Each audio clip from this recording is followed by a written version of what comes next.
Mimi sitataja mtu jina yake. Jitaje mwenyewe.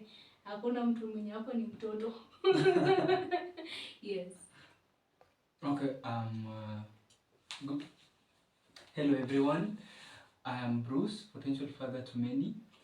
Welcome to the club. Oh, amazing. So I'm also Kelvin. Yeah, and I'm glad to be here. Looking forward to a great time. And thank you for being here, guys. Yeah. Anytime. So today yetu tutakuwa tu like free. We want us to talk as youth. Nini yenye wewe inatusumbua? Youth. Oh, but where see you? I'm not sure. Where see you? Where are you? Niko na jinsi ya Wakamba maybe 45 but like 20 something. Wale wenye wanabebanga miaka kwa magoti. Yako kwa makucha. Yeah, si kwa magoti. Ile baba vidole ni fupi. Now talking of youth, now this country is funny. Government, they usually set aside youth fund. Then you find the person steering the whole thing, 40 something anajiita leader wa youth. Watu wana benefit from hii pesa ni wababa fulani wako 40 something. Mtu young atapata hii pesa ni wachache sana. Alafu at the end of the day, politician fulani anasimama mahali kwa zile za tulitenga pesa ya vijana ya kuwasaidia kuanzisha biashara. Na hii pesa si ati ni vijana walipata. Ni some greedy, sorry, millennials. Wamechukua hizo pesa wakaenjoy.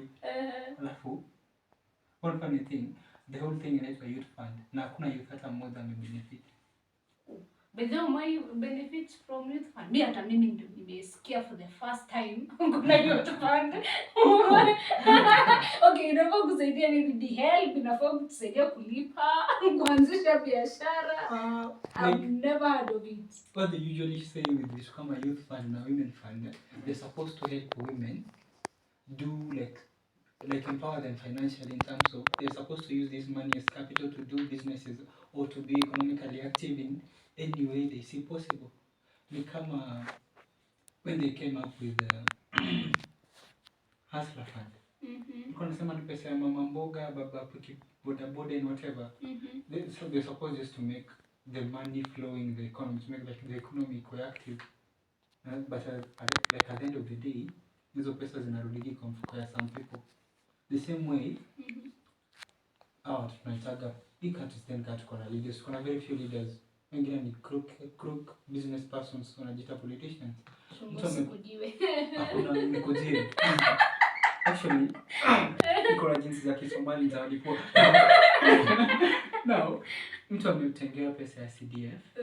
Kitu anafanya, si anafaa apatiane at least 10,000.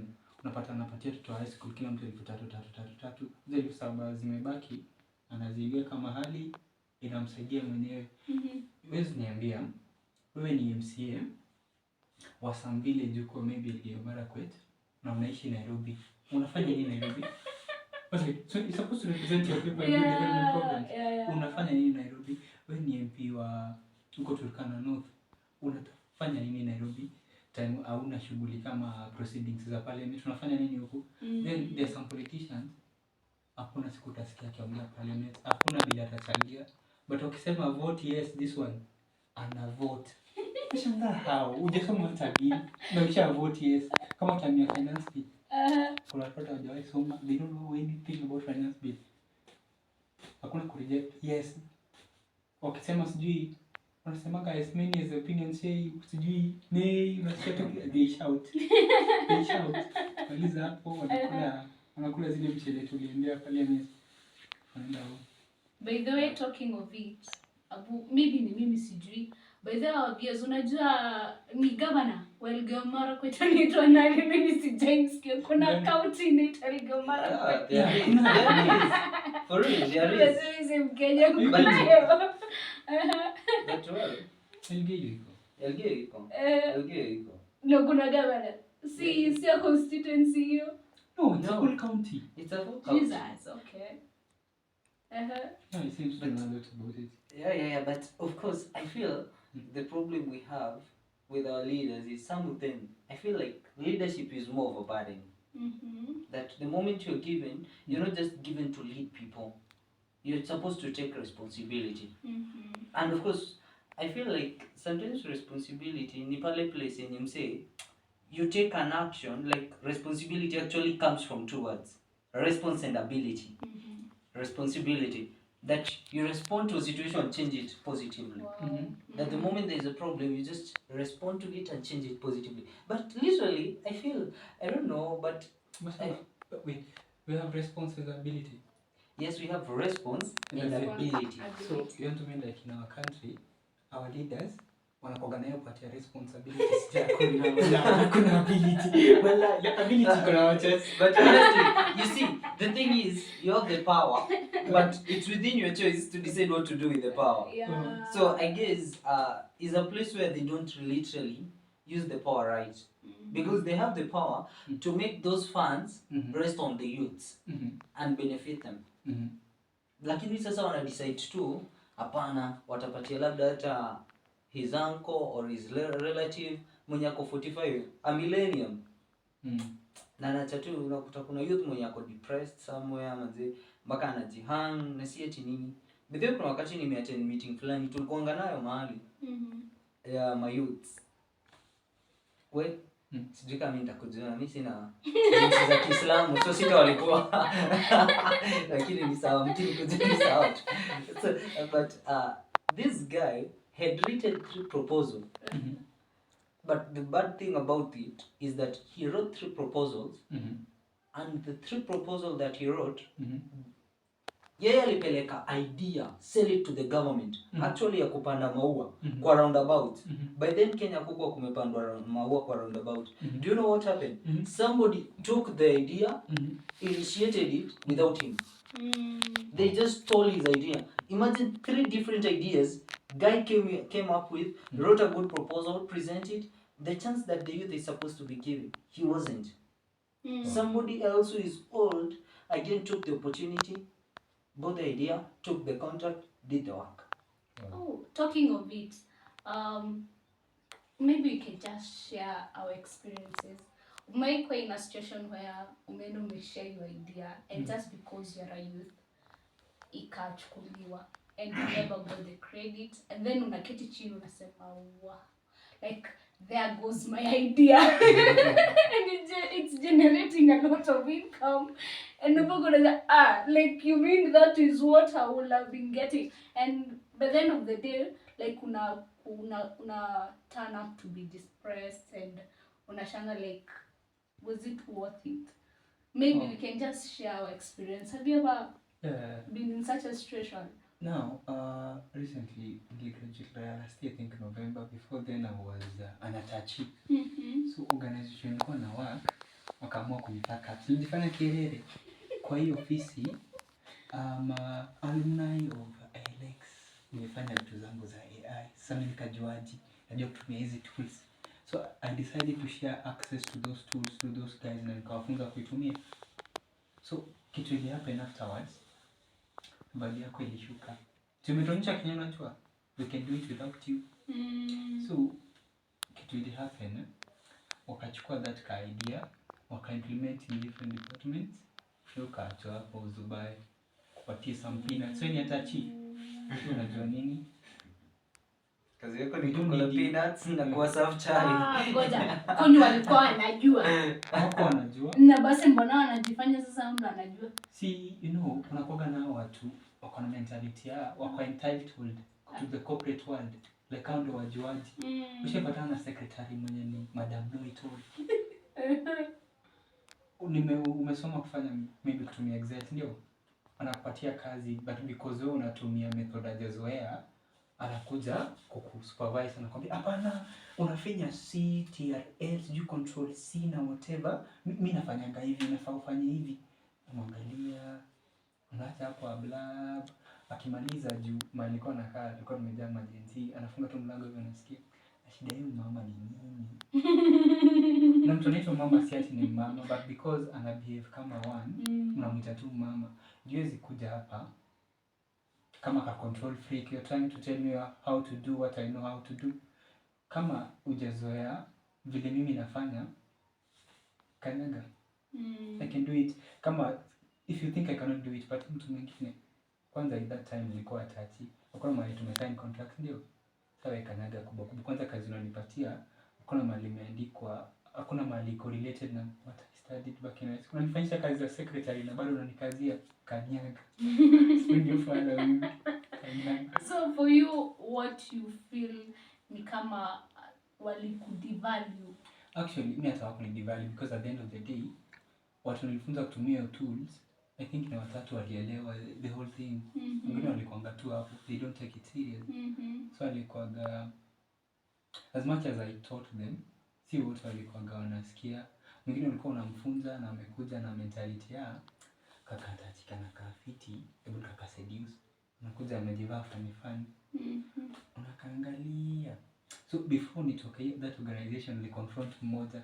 And what we're trying to do will not work. I've been here before. And apart from that, familia natoka iko na agenda yenye mingi, so unajua different whatever.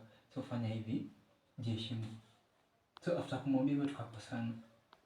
Hakuwa zile za saka kakiza na kadogo kananiambia nini. Mimi nimekuwa kwa hii corporate world for more than 5 years. Mtoto ananiambia nini. But at the end of the day, huwezi kuja kwa disrespect in the name of you are older than me. Unaweza kuwa you're older than me, but our experiences in life are different. You cannot expect me to tolerate your disrespect in the name of you're older than me. Haiwezi. You cannot allow that at you know, disrespect in the name of, you know, I was born before you. As much as kuna hiyo respect, hiyo respect inafaa ikuwe on mutual basis.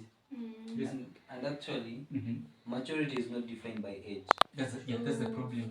Yeah. Like maturity is not defined by age. Yeah, that's why unapata like tuko kwa world yenye there's a 40-year-old man but bado ako trapped kwa body ya 24-year-old boy. Na kako tu sawa.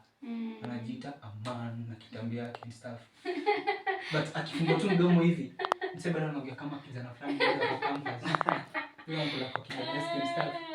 So, sometimes naonaga kitu ina affect a lot of people ni kukua narrow-minded. Mimi naitaga ugonjwa ya mental rigidity. Your mentality iko rigid. Ni mtu ukiambiwa kwenda Nairobi unaweza tumia Thika Road ukitoka maybe Kiambu, but umeambiwa unaweza tumia tu Thika Road peke yake. Believe unaweza tumia Thika Road peke yake, na kuna mtu mwingine ako open minded anajua naweza tumia hata hii Eastern bypass itokeze sijui Mombasa Road na ndio reach out. That's an alternative way. So ukiwa mtu mwenye ukiambiwa from point A to B unaweza tumia tu route moja, na kuna mtu anajua anaweza I can try some other things, like ako open to other possibilities, mtakuwa different. In the same now when it comes to discussing politics, kuna mtu ana believe huyu politician akiingia kwa hii party huyu ndio the best leader mwenye tutakuwa naye, alafu kuna mwenye ako za afadhali nichome kura yangu kwa independent juu msee namjua. Huyu namjua, huyu atachoma. Badala uchome nini kwa independent? Yeah, wewe nichome kwa independent. Huyu msee namjua. Namjua vizuri sana. Okay. Also, I'll come back to you. Kindly share your story. Have you ever found yourself in such kind of a situation? Yes, I'm a cash out of me.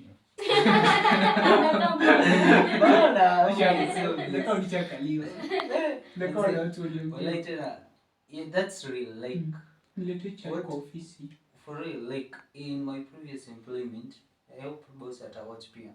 Joy kuni nice. Oh, employment, modern slavery. Yeah, that one. Exactly. Manze, hapo hivyo wale walinitumia. Okay, karibu ni reveal. Nilifanya attachment but still nilikuwa wakani taking for 2 months. Before we talk of attachment, ambia millennials kuna difference ya attachment na internship. By the way, kuna difference. A big one. A very big difference. Actually, to explain the difference. No, internship. Nini maboss mlipa watu wanafanya internship? Actually, no, right. Wewe tulia kwa sababu tulia. So for me, from my previous job, we came up with the idea of inventing. Actually, they gave it just to the story ends that mwishowe walipatia a different company wafanye our idea.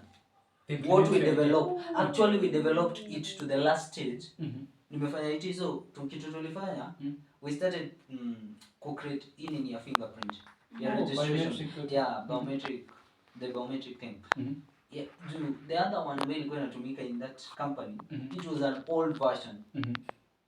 Wengi wangekuja inakata kupick the fingerprint. Tuli develop to the last minute. Actually by then nimesema nilikuwa attachment, so I thought this is an opportunity. Unajua ile kujituma. Unajituma hadi weekends kwenye upaswi kukua. Finally narudi wakapatia msitu wameweka a different company as a contract. Like baadaye tulimaliza. We were two of us, me and my friend. We were thrown out. Mlitumika. You were thrown out. For real, tulitumika. Yani unamweza kazi yako imeisha. No, you didn't earn even a coin. Chini tule ni kama sometimes when you apply for jobs unakuwa like optimistic. Unakaa then after 3 days wanakupiga unaslapia na ile email ya we regret to inform you.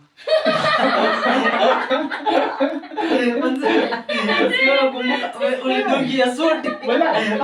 We regret to inform you. Let's proceed with you. Oh my god. Yeah, only shortlisted candidates will be contacted via email and whatever. Ulikuwa optimistic, niko na qualifications and stuff. Unakuwa humble. Unakuwa humble. Ushakuwa like humble mpaka ushajinyamazia mpaka unashangaa kwani nimekosea wapi? Ama there's something my granddad did. Kuna kikasi na mimi. Umerogwa. Umerogwa or something like that. Especially after umetumika uko zile yani mimi ni Dwanzi design hiyo. Yani how did this happen? Au mababu walitumia nitric gani wakanikalia? Simida jionaga mjanja, what happened? Unajipata okay. Nakuwa humble. I've learned the hard way. There's nothing I can do about it. Okay, there's something you mentioned on venye maybe mtu anaweza kuja kama anatachi ama tu mtu like ametoka fresh from the university amekuja kutafuta job. Then anapatana na this cruel world. Like how will you like advise our listeners, how should they be prepared as they are approaching employment? And pia, what can you tell like the millennials, like what is your information, what do you want them to hear? Kwa watu wenye wanatoka campus at the same time, kwa watu wenye yes hawajatoka campus lakini hawajaipewa that opportunity ya hata kidogo ya kuexplore what they have. Yes, kindly. Kwanza niko na issues na millennials. Ulitoa wapi guts ya kutuita half baked? Nani alituita half baked? Tunaitwaga half baked mtu akitoka graduate to immediately anakuita half baked. Like you're not ready to face the world. Oh, yeah, how alikuwa full baked. Yeah, sasa actually graduate walikuwa fully baked.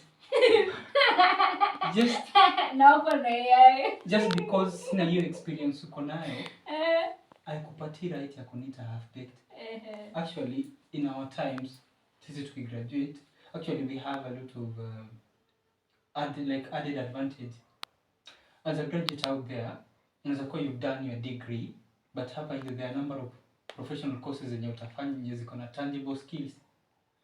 Like watu wanafanyaga business courses, kuna kuwaga na hii mentality yenye millennials wanatufeedingi that if you do any business course, lazima ufanye CPA ndio uajiriwe, sio?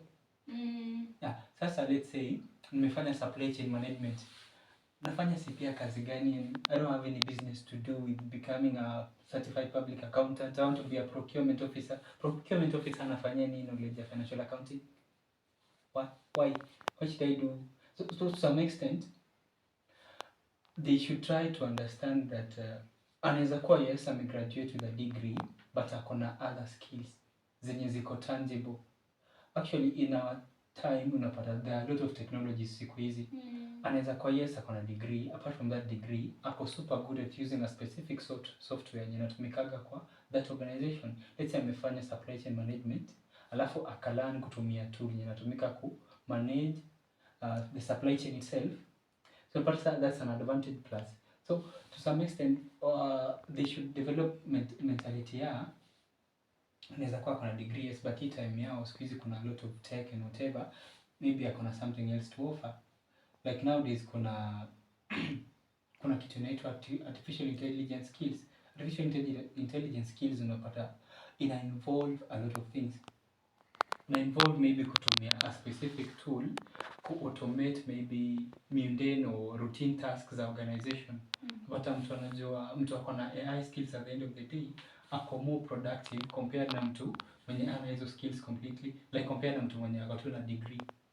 Unapata to some extent hii curriculum tunatumia at the moment iko fucked up in sense that vitu unasoma kwa class ni chache sana unaweza apply in real world scenarios, especially like in Africa. For example, sometimes kuna vitu wanajiulizanga huko Africa unasomea geospatial engineering, unataka kwenda kupractice wapi? Geospatial short. Ushaisikia like any African country wako na space station? Ushaisikia hata moja? Aya, name one African astronaut unajua. African one, my mean ametoka country kama Kenya, Ghana, Malawi. Niambie hata mmoja. Crazy. So most of them are just waitagaji wazungu wa koloni, those ones mabeberu. Yeah, so at the end of the day we are not essentially half baked. Nowadays kuna kitu inaitwa like creative economy. Unaweza pata yes, I can be a graduate of maybe a business degree, but I'm super good at creating content. Right? So but like at the end of the day iko create content nilifanya kama side hustle nikiwa campus, then boom ika blow nikakuwa influencer. Kwa influencer unapata sinaweza kuwa brand ambassador. So unapata like at the end of the day naweza kuwa yes niko na hii paper, apart from kuwa na hii paper niko na tangible skills ya kufanya different things.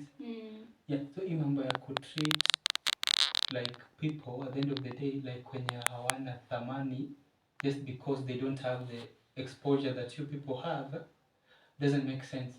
You cannot expect me kukuwa na exposure niko nayo na ujanipatia opportunity. True. Now, how am I going to get that exposure? Nime graduate let's say last year. For you to employ me unanitisha experience ya 2 years. Nitatoa wapi jamani? Mimi kuna tuna experience ya attachment 3 years nilikuwa nafanyishwa kazi ya kupelekea boss chai, window messenger wa office, hizo ndo kazi nafanyishwa. But so kuna a lot of gaps kwa curriculum. The curriculum tunatumia iko tradition, like to some extent iko rigid. Unafanya vitu by the book, like tunafanya vitu vile zimekuwa zikifanywa over time. Essentially kitu wanafanya wanatuprepare tukue employees na hakuna mahali pa kuajiriwa. So kuna mismatch between employment opportunities na employees. Employees ni wengi kushinda employment opportunities. So una expect to end up. Yeah. So since you've mentioned that, I like Kevin to like since the rate of comrades the rate of graduates is increase na sasa employment haziko ama tuseme our country is not developing, what do you think the Gen Z should do ndio waweze kuimprove since saizi hakuna employment? What do you think they should do?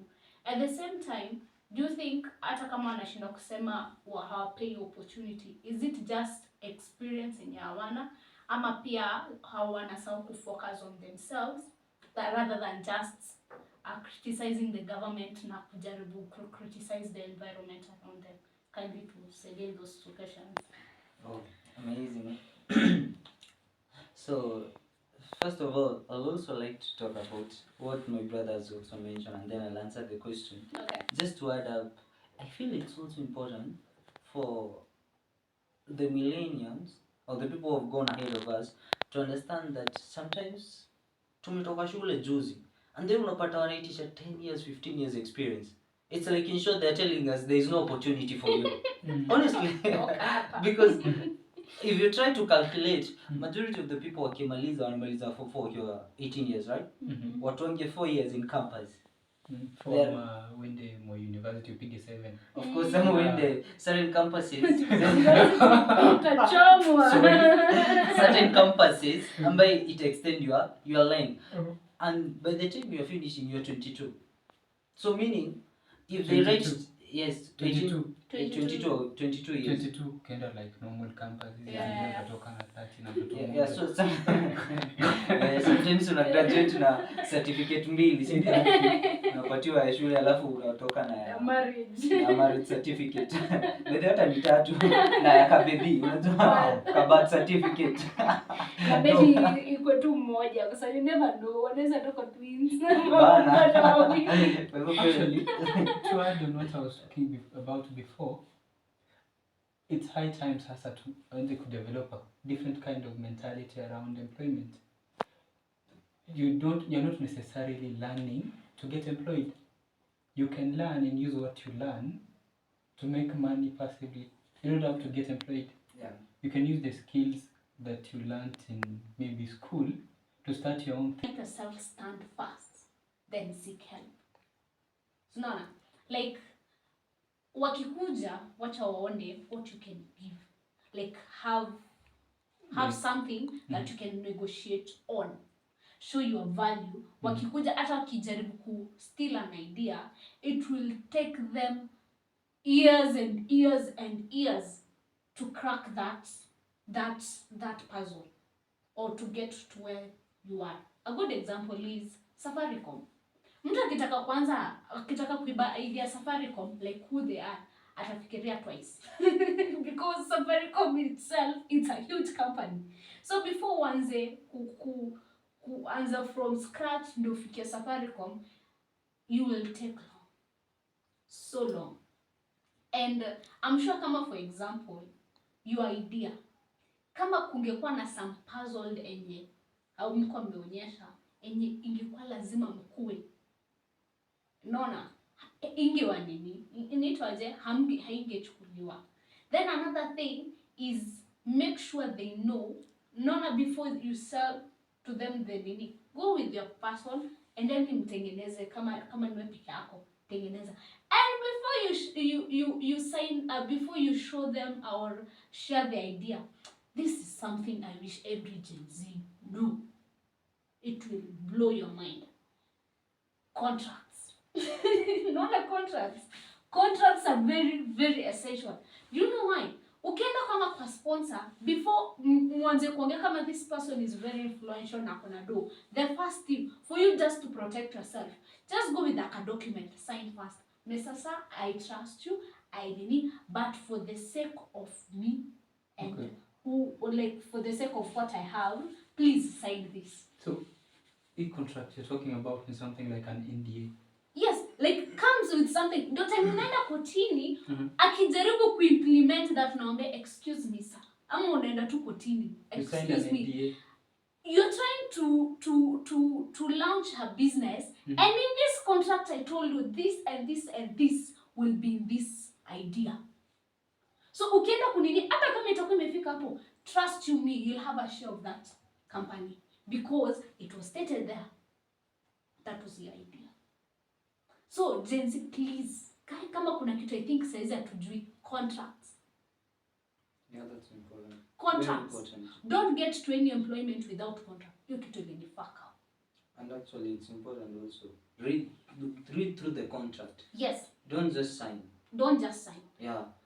Hiyo nini before sijui mtu wako kama umekuwa employed to do their thing. They have their system. Do that. But if you want to come and implement an idea, it's either you go and do it as yourself or make sure your idea can come to life. Make sure that at least you benefit from it. Tuache kwa wajinga. Because that idea yenye unaona ina blossom in that company, that idea inge blossom the same way kama unge work on it. Absolutely. Or you can do what the guys who came up with YouTube, before they sold it to Google, they had already established like a business model that generates income out of the YouTube thing. So before they sold it, they come up with a sort of a prototype of convincing anyone who wants to buy it that this thing is working, this thing is making money. So if you want to buy it, this is how it works. our platform works. Yeah. So get to that stage of this is my idea, I've implemented it, and maybe I might need your support in terms of maybe finances because I'm just starting out. Yeah. Like if the guys who made YouTube wange decide kutouza YouTube, to date wangekuwa na make a lot of passive income.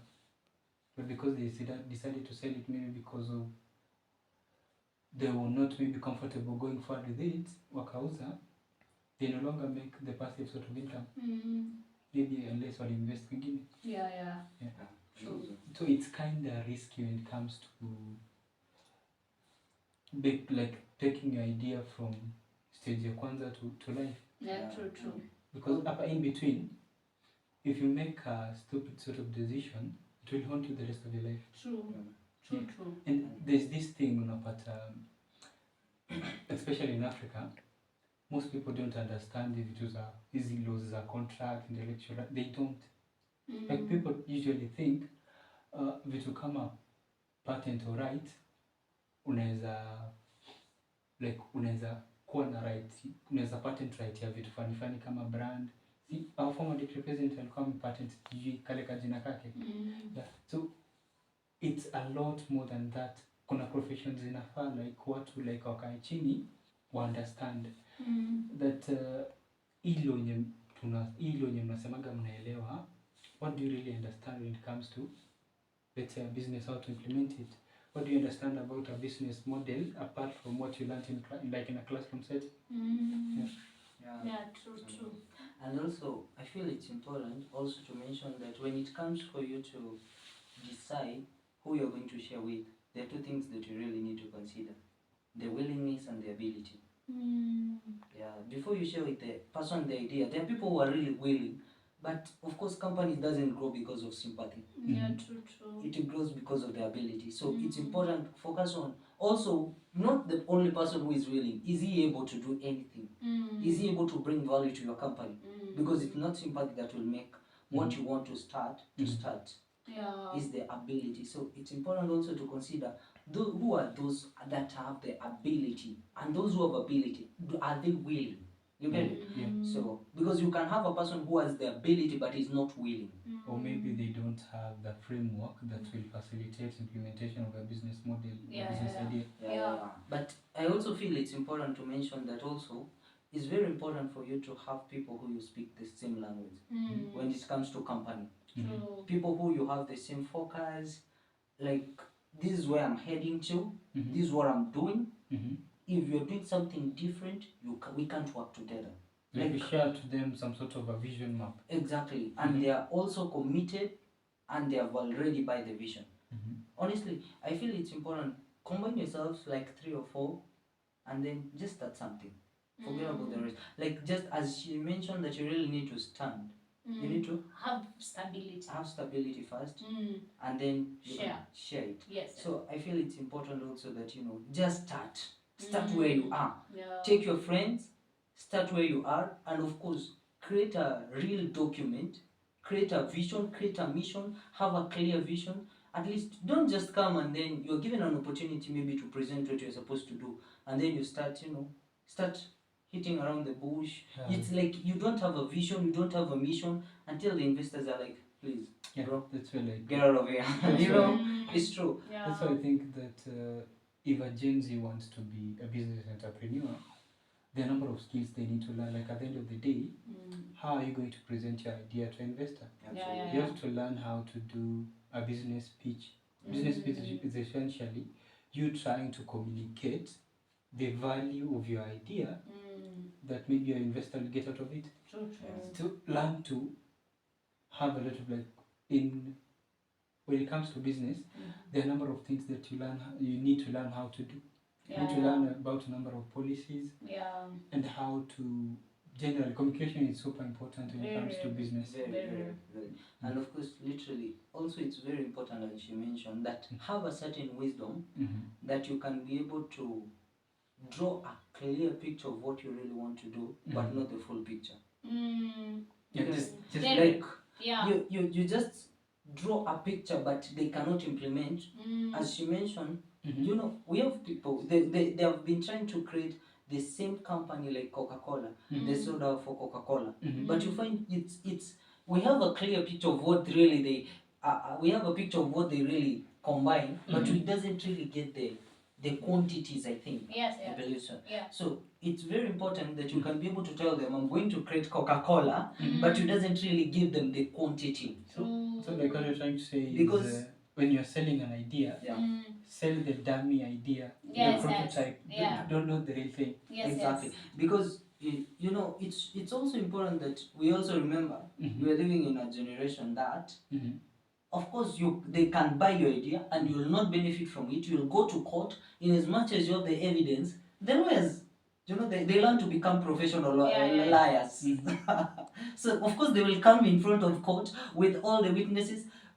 First, they will lie. First, the people you are competing with, Yeah. they have the financial muscle already. They have the financial muscle already, meaning they can hire the best lawyer to do their dirty job for them. True. Absolutely. So they can just take it, implement it, make money out of it, use the same money to defeat you in court. And there's nothing you can do about it. Yeah, I think the main thing which it's something that usually paralyzes us, especially kama Gen Z, we want instant gratification. Like ukitaka kitu ianze, unataka a company ianze sahi, and in the next 6 months imefikia Tesla. Really listed securities exchange. Like in a trend shares. You don't get to understand yourself. This is something that I really challenged me. Risema, your business is exact replica of who you are. So if you're shy, it will be evident in your sales. If you're not a good communicator, itaonekana tu vizuri. If you yourself you are not knowledgeable, itaonekana.